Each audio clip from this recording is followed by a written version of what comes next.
5 monkeys.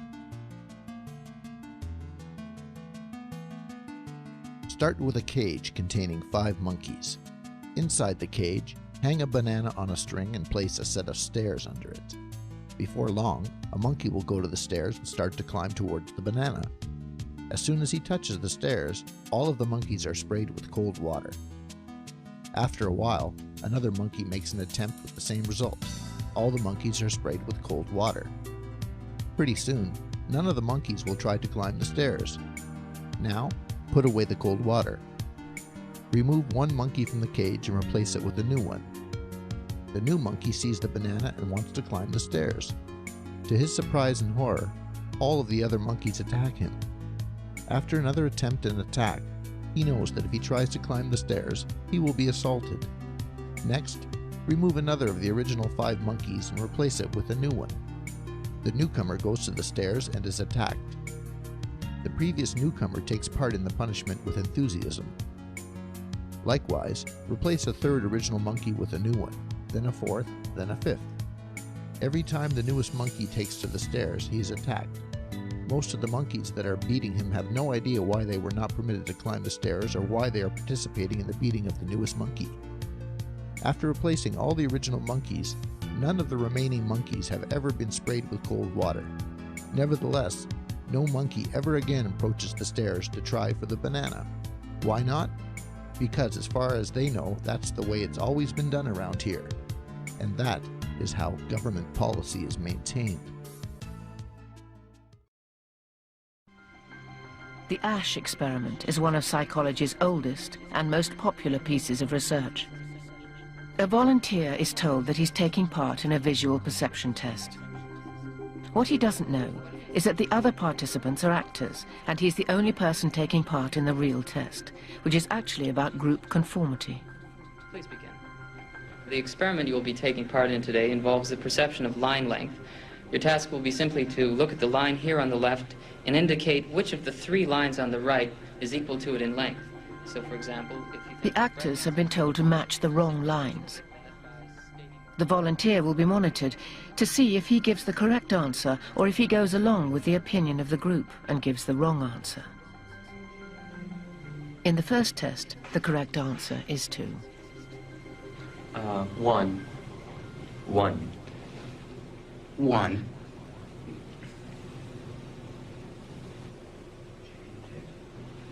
2. 1. Once again, the correct answer is 2. 3. 3. 3.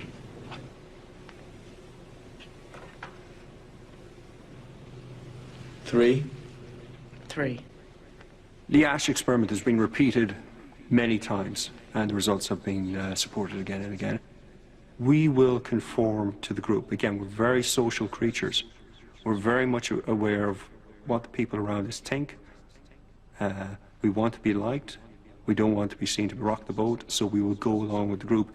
Even if we don't believe what people are saying, we'll still go along. 1. 1. 1. 1. Group dynamics is one of the most powerful forces in human psychology.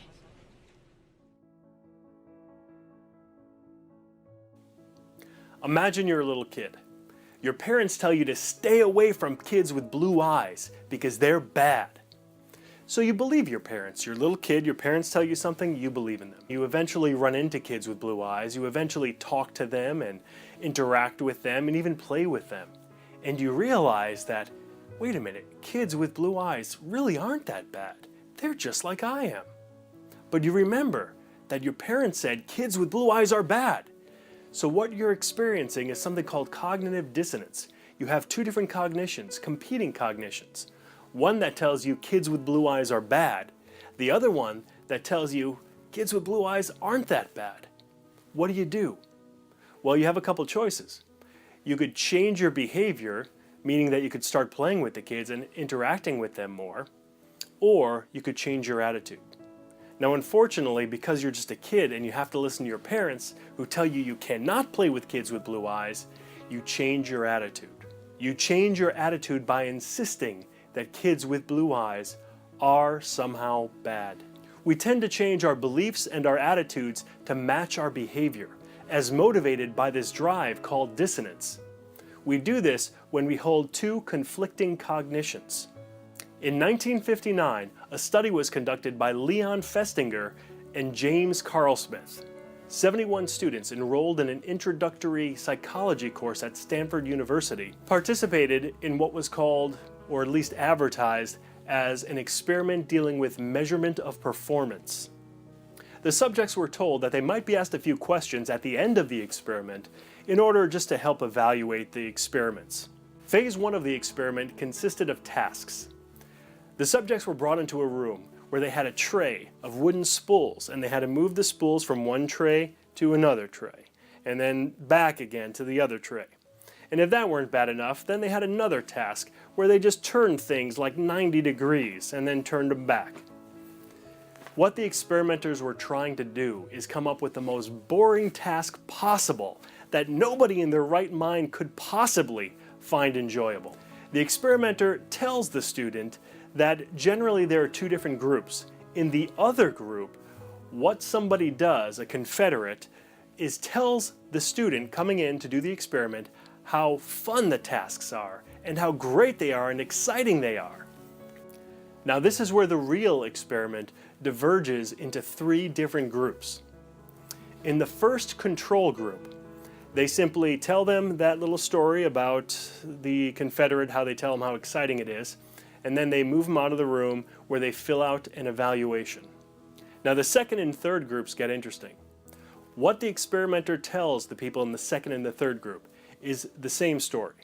They say, look, really sorry, I'm embarrassed to ask you this, but the student that we have that normally tells the other student how exciting this experiment is, well, they couldn't make it. What we would love to do is have you fill that role for us and tell the other student coming in, which is actually a confederate, tell that student how exciting these tasks are and how great they are. Now, with the two different groups, in one group, they say, we'll give you $1 if you do this for us. The other group, they said, we'll give you $20 if you do this for us. Now, virtually all of the students agreed to this, with the exception of about 11 who, for various reasons, were excluded from the study. So we're down to 60 people, 20 in each group, 20 in the control group, 20 in the $1 condition, and 20 in the $20 condition. Do you think that the people who were paid more would be more excited about it and tend to really find it more exciting? Or do you think the people that were paid only $1 would find it more exciting? Well, after they finished telling the other student how exciting and fun the tasks were, they went into another room where they filled out an evaluation of the actual tasks that asked them how exciting did they really find the tasks. First, let's look at the control condition.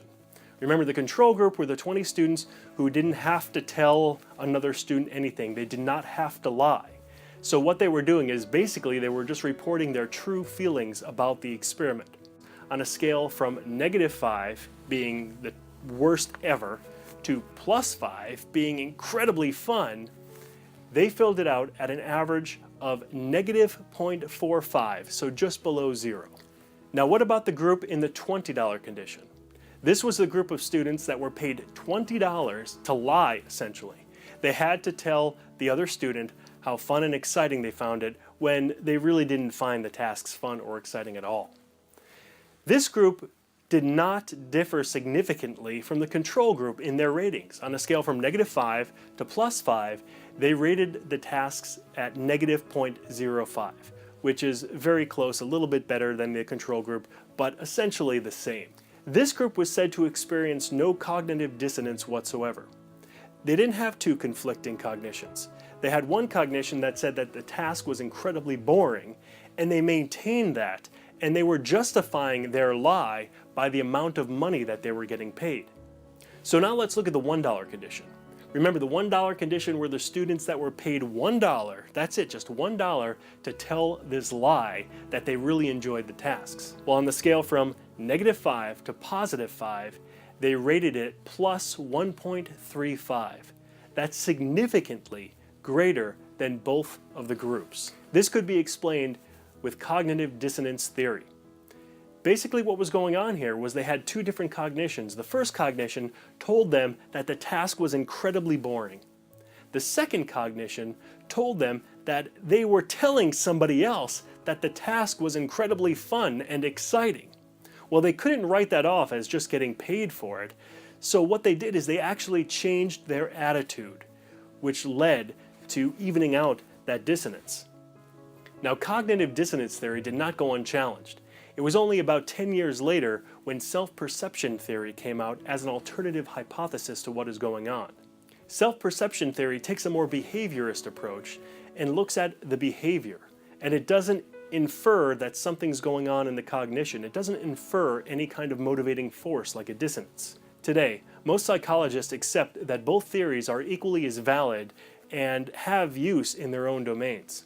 However, cognitive dissonance is still very popular, especially when people have very strongly held beliefs. You probably know many people that have these very strongly held beliefs, and in spite of any evidence to the contrary, they refuse to accept that evidence.